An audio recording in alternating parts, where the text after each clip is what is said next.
Welcome to True Crime Threads. Today we uncover the chilling escape from Syria's Saydnaya prison where hope and survival collide. Sednayah prison, located just outside Damascus, Syria, has long been infamous for its brutal conditions. Built in the 1980s, it was originally meant to house political prisoners, but over the years, its walls became the place where countless individuals vanished without a trace. Torture, starvation, and death were daily realities for the inmates. As the conflict in Syria escalated, Saydnaya became a symbol of oppression, housing not only political dissidents but ordinary citizens swept up in the chaos of the civil war. Prisoners were detained without trial, sometimes for years, in what seemed to be an endless cycle of suffering. Many had no idea why they were arrested, only that they had been swept up in the brutal tactics of the Syrian regime. Some had spoken out against the government, others were simply in the wrong place at the wrong time. But once inside Sednayah, their fate was sealed. The prison became a place of nightmares, where fear and hopelessness permeated every corner. Conditions inside were designed to break the spirit of those who entered. Cells were overcrowded, with men and women packed into small, dark spaces meant for far fewer. There was no natural light. The air was thick and oppressive, the smell of human sweat and despair seeping into the stone walls. The lack of hygiene only worsened the prisoners' suffering. It wasn't just the physical torture that wore them down, it was the psychological torment. Prisoners often didn't know if they would ever leave. There was no certainty in anything, only the waiting. In addition to the severe overcrowding, food was scarce. Prisoners were often given only a small portion of bread and water each day. They survived on what little they could find or trade, if they were lucky enough to have anything left. Many lost weight quickly, their bodies wasting away from hunger. Some died of malnutrition, others from disease that spread quickly in such unsanitary conditions. Yet, despite the horror, the prison became a place where rumors of survival spread. Stories of those who made it out alive circulated, their tales of suffering sparking a glimmer of hope for those still inside. But even those whispers could be dangerous. Hope was a double-edged sword in Saydnaya, where the slightest act of defiance could lead to brutal punishment. Prisoners who showed any signs of resistance or emotion could be punished with even harsher conditions. Yet, in the darkness, there were those who clung to whatever small comforts they could find. In this hellish place, surviving was about holding on to something, anything, that could keep the mind from shattering. For many, that something was the belief that they might one day walk out of Saydnaya free once again. Inside Saydnaya, prisoners were forced into overcrowded cells with no windows, no light, and no ventilation. The air was thick with despair. There was little to no food, and the water was often contaminated.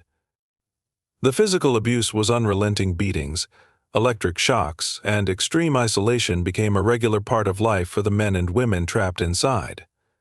Many lost their will to fight back, some even lost their minds. But one man, a former political activist named Fadi, found a way to survive. He started a quiet resistance inside the prison, organizing small acts of defiance among fellow prisoners. It was a dangerous move, as even the slightest suspicion could lead to brutal punishment or execution. Yet these quiet acts of rebellion, like sharing food and offering comfort to one another, sparked a faint glimmer of hope for those around him. Fadi's instincts told him that survival didn't just come from enduring the physical pain, it came from holding on to something deeper: solidarity. While the guards sought to break the prisoners mentally and physically, Fadi realized that small acts of kindness, even in a place of hellish torture, could restore some of the humanity they were trying to strip away. His belief that survival wasn't just about staying alive but about preserving dignity and hope fueled his resistance. The prison was a place where prisoners constantly had to fight to maintain their mental clarity. Day after day, the same suffering would continue, and the passage of time seemed irrelevant. Yet, Fadi's actions began to inspire others. He would whisper words of encouragement to those who seemed on the edge of collapse. He would find ways to distribute even the smallest scraps of food, making sure that everyone, no matter their state, had something to hold on to. These small gestures were a quiet rebellion against the prison's oppressive grip. The consequences for being caught could be severe, and Fadi knew this better than anyone. Yet he continued to defy the rules, risking everything to protect others. Even the smallest of actions felt like a victory in a place where hope was nearly impossible to find. He wasn't alone in this quiet revolution. Some prisoners began to offer support, providing whatever little they could to help their comrades. Even those who were on the brink of giving up found strength in these acts of kindness. The prison walls, thick with the stench of fear and despair, suddenly seemed a little less suffocating, if only for a brief moment. As weeks turned into months, the small acts of resistance began to multiply. Fadi realized that the most powerful weapon he had in this hellish place wasn't his will to escape, it was his ability to remind those around him that even in the darkest of circumstances, they were still human. Amid the growing unrest in Syria, the situation at Saydnaya worsened. The prisoners knew their chances of being forgotten were high, but a plan began to form a desperate escape attempt. For months, Fadi and a handful of others worked in secret, gathering information and finding weaknesses in the prison's security. They knew the risks, but the possibility of freedom outweighed the fear of what might happen if they were caught. The escape plan was complicated and required absolute precision. Fadi and his small group of rebels managed to bribe a prison guard, who smuggled in a map of the prison's underground tunnels. These tunnels, once used for maintenance and supplies, had been sealed off for years. But the group hoped they would be their path to freedom. The plan was simple: they would wait for the night shift, when the guards were distracted, and use the map to navigate the tunnels to an exit point on the outskirts of the prison. The first step was to keep their preparations hidden. They had to move carefully, speaking in whispers, and never letting the other prisoners suspect what they were planning.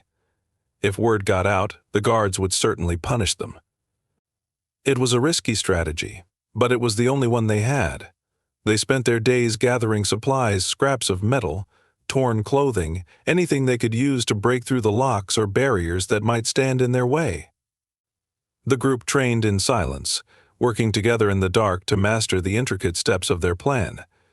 Each member had a specific role, and each knew that if one of them failed, the others would pay the price.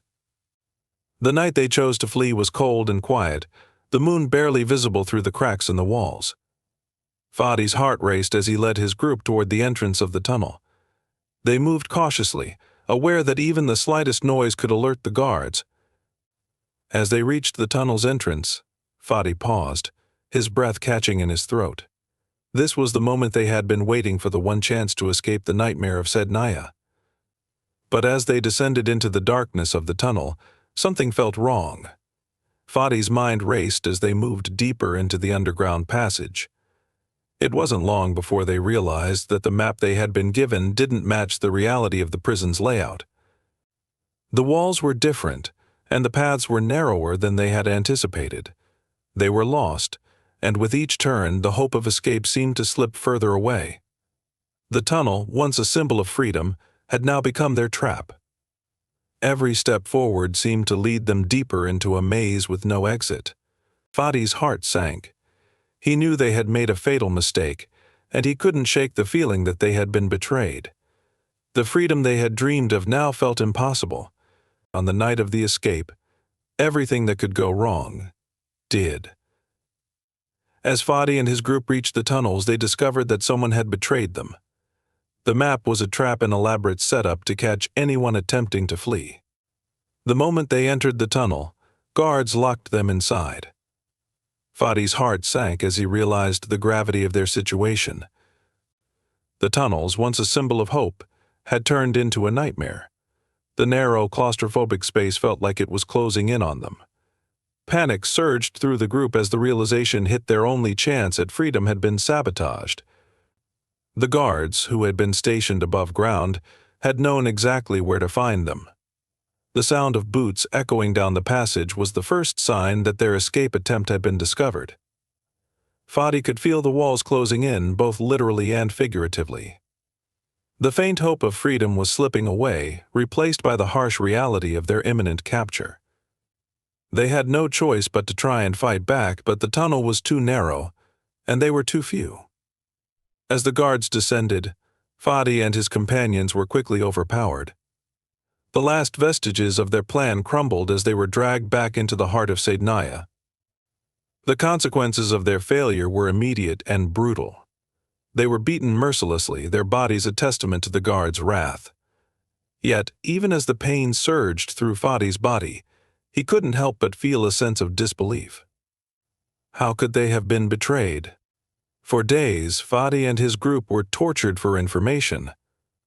The guards wanted to know who else was involved, who had helped them, and how they had managed to organize the escape. The questioning was relentless, but Fadi remained silent. His mind raced, and he wondered if anyone had truly escaped, or if this was all a carefully orchestrated trap to weed out the most dangerous of the prisoners. The guards would stop at nothing to extract the truth, and Fadi knew that he had to endure, for the sake of the others who were still trapped inside. But amidst the horror, Fadi noticed something strange. One of the guards, a young man barely older than Fadi, appeared to show signs of sympathy. It was an unlikely ally, someone who had once been a prisoner himself. This guard risked everything, slipping Fadi a key to a secret exit that could lead them to freedom. It was a moment of both trust and disbelief, but it was their last shot. Fadi's mind raced with the possibilities. Was this real, or another cruel trick? But with no other options left, he knew he had to take the risk.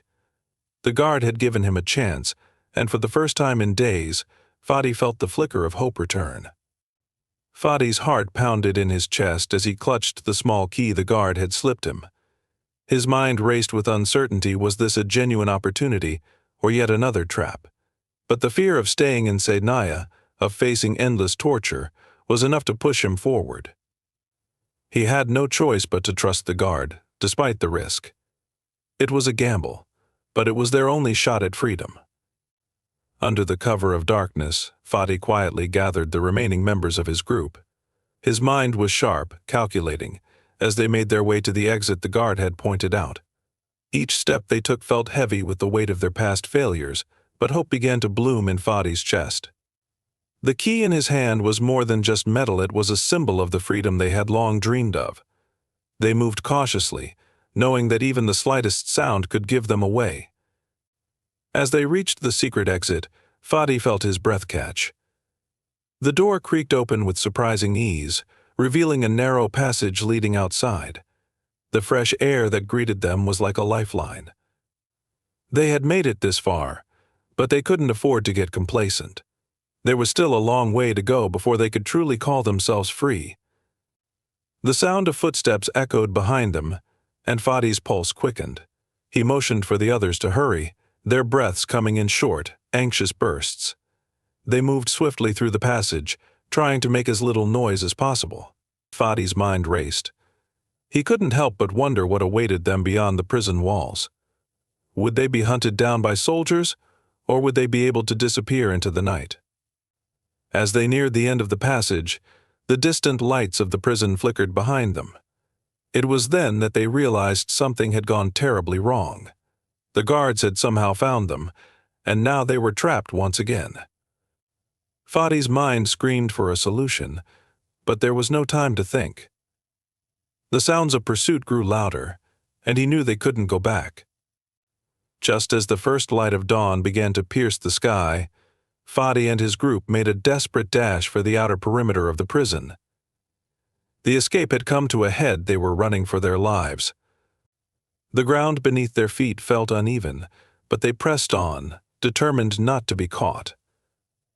The thought of returning to Saydnaya, of facing another round of torture, was too much to bear. They pushed forward, hoping that the guards would lose their trail, praying that the dawn would be their ally. Against all odds, they managed to slip through the final barriers and into the wilderness. Though they were not yet safe, they had finally broken free from Sednaya's hellish grip. Fadi looked back one last time, his heart filled with a mixture of relief and disbelief. They had survived. The nightmare was over for now.